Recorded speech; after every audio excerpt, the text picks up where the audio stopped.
La corruption réside dans l'âme. Dans le corps de résurrection de Christ, il n'y a point de sang. Touchez-moi et regardez, un esprit n'a ni chair ni os, ce que j'ai comme vous le voyez. Luc 24, 39. C'est là en premier lieu la preuve et la justification de son état de fils et du fait qu'il a vécu et triomphé dans son esprit. Il n'a pas cédé à son âme ou à la vie du moi. Déclaré fils de Dieu avec puissance selon l'esprit de sainteté par sa résurrection d'entre les morts. Romains 1, 4. Le corps de résurrection n'est donc pas un corps physique et psychique, mais un corps spirituel. C'est la consommation de la vie spirituelle. C'est ce que Paul exprime quand il dit « Ceux qu'il a connus d'avance, il les a aussi prédestinés à être conformes à l'image de son Fils, afin que celui-ci soit le premier-né de plusieurs frères. » Romains 8, 29.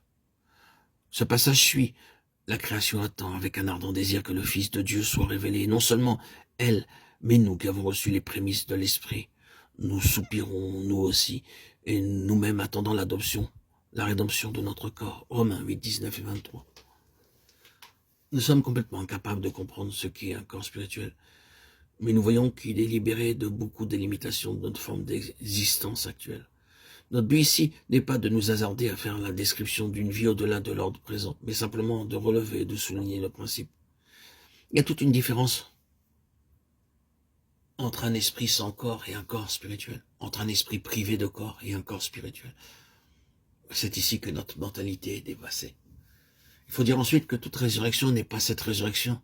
Notre Seigneur nous a averti que les uns se réveilleront pour une résurrection de jugement, d'autres pour une résurrection de vie. La vie de résurrection est celle d'un corps spirituel. Elle est la consommation ou le fruit tout entier d'une vie spirituelle. Oh, combien il est important à cette lumière de connaître la différence qu'il y a entre l'âme et l'esprit, entre la religion comme une chose de l'âme et la vraie spiritualité qui signifie Christ en nous, qui seul est l'espérance de la gloire. Colossiens 1, 27. Voici un mystère que je vous révèle. Nous ne mourrons pas tous, mais tous nous serons changés. 1 Corinthiens 15, 51.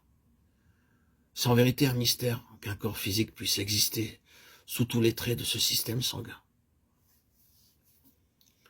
Mais il nous est dit qu'il en est ainsi, et certaines autres déclarations faites à cet égard montrent qu'il en est ainsi. Par exemple, ceux qui ont été jugés dignes d'avoir part au siècle à venir et à la résurrection des morts ne se marient pas et ne sont pas donnés en mariage. Luc 20, 35. Cela met de côté dans une grande mesure la question de l'âme et du corps. Toute la puissance procréatrice et le système procréateur lié à cet ordre de vie auront cessé. L'esprit a ses propres facultés et ses fonctions propres pour connaître et pour agir, pour nourrir et fortifier. Une chose est très évidente, c'est que Satan est la résurrection. Il a cherché à la cacher en répandant de faux bruits au sujet de la résurrection de Christ. Le seul témoignage est l'attestation souveraine de Dieu. C'est la résurrection. La note suprême dans la proclamation apostolique, c'était Dieu l'a ressuscité. Acte 2, 24. La note suprême dans l'expérience du croyant, c'est la résurrection. C'est pourquoi Satan cherche à mettre un serviteur de Dieu souvent en danger de mort. 2 Corinthiens 11, 23. Et il nous faut prononcer en nous-mêmes notre arrêt de mort. Voulons mettre notre confiance en Dieu qui ressuscite les morts. 2 Corinthiens 1, 9. Ce n'est évidemment pas en cela que l'âme se réjouit. Elle préfère les succès, les victoires, le progrès, la réputation, selon l'appréciation humaine. Mais la puissance suprême selon la mesure des cieux, c'est la résurrection de Christ. C'est pourquoi Paul s'écrira « le connaître lui » et la puissance de sa résurrection, Philippiens 3, 10. La communion de ses souffrances et être rendu conforme à lui en sa mort. C'est là la plateforme sur laquelle cette puissance suprême est démontrée. Mais il faut un homme spirituel pour voir cela, et encore plus pour le désirer. Il nous a donné les arts de l'esprit, 2 Corinthiens 1, 22. Oui, les arts de notre corps de résurrection.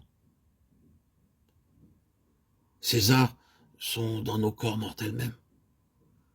Si l'esprit de celui qui a ressuscité Jésus d'entre les morts habite en vous, celui qui a ressuscité Jésus-Christ d'entre les morts rendra aussi la vie à vos corps mortels par son esprit qui habite en vous. Romains 8, 11.